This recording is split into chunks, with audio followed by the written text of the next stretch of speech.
South Indian பேங்க்லயுமே ஒரு பெரிய update வந்து நடந்திருக்கு. அது என்ன அப்படின்னு சொல்லி பார்க்கும்போது, சவுத் இந்தியன் பேங்க்ல எஸ்ஐபி அர் அக்கவுண்ட்னு வந்து பாத்தீங்கன்னா ஒன்னு லான்ச் பண்ண போறாங்க. சோ இந்த அக்கவுண்ட் வந்து யார ஃபோக்கஸ் பண்ணி லான்ச் பண்றாங்க அப்படின்னா, இங்க விமன் இந்தியால இருக்கிற விமனா இருந்தாலும் சரி, அந்த அப்ராட்ல இருக்க விமனா இருந்தாலும் சரி, அந்த என்ஆர்ஐ அக்கவுண்ட் இருந்தாலும் சரி. என்ஆர்ஐ பொறுத்தவரை என்ஆர்ஐ விமன் இவங்க எல்லாருமே இங்க ஃபோக்கஸ் பண்ணி தான் இந்த எஸ்ஐபி அர் அக்கவுண்ட்ன்றத வந்து பாத்தீங்கன்னா ஒன்னு லான்ச் பண்றாங்க. இங்க பினான்சியல் எஃபிஷியன்சியோட விமன் வந்து ரன் பண்றதுக்கான அந்த ஒரு ஃபோக்கஸ்ல ஆரம்பிக்கப்பட்டது தான் இந்த ஒரு அக்கவுண்டா வந்து இருக்கிறதா வந்து சொல்றாங்க.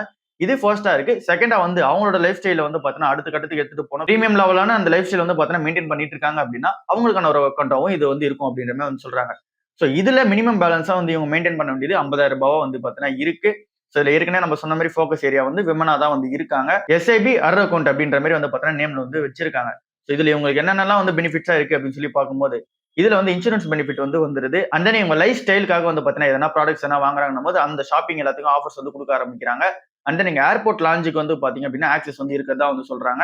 சோ இந்த மாதிரி நிறைய விஷயம் வந்து பாத்தீங்கன்னா உள்ள இருக்கு. இங்க பினான்சியல் எஃபிஷியன்சியா எப்படி உமனுக்கு வந்து ஹெல்ப்ஃபுல்லா இருக்கும் அப்படின்னு சொல்லி சொல்றாங்க அப்படின்னா, இதுல பர்டிகுலரான ஒரு அமௌண்ட் வந்து இருக்கும். அது வந்து பாத்தீங்க அப்படின்னா மந்த்லி அது ஆட்டோமேட்டிக்கா வந்து பாத்தீங்கன்னா எஃப்டிக்கு மூவ் ஆகிற மாதிரி இதுல செட் பண்ணிக்கலாம். அது வந்து அந்த ஒரு அக்கௌண்ட் ஹோல்டர் வந்து பாத்தீங்கன்னா எவ்வளவு செட் பண்றாங்களோ அந்த அமௌண்ட் வந்து பாத்தீங்க அப்படின்னா இங்க எஃப்டிக்கு வந்து டிரான்ஸ்ஃபர் ஆகும். அந்த ஒரு எஃப்டிக்கு அதிகமான இன்ட்ரெஸ்ட் ரேட் வந்து தருவாங்க. அண்ட் தென் இதுல இன்சூரன்ஸுமே கவர் பண்ணப்படுதுல.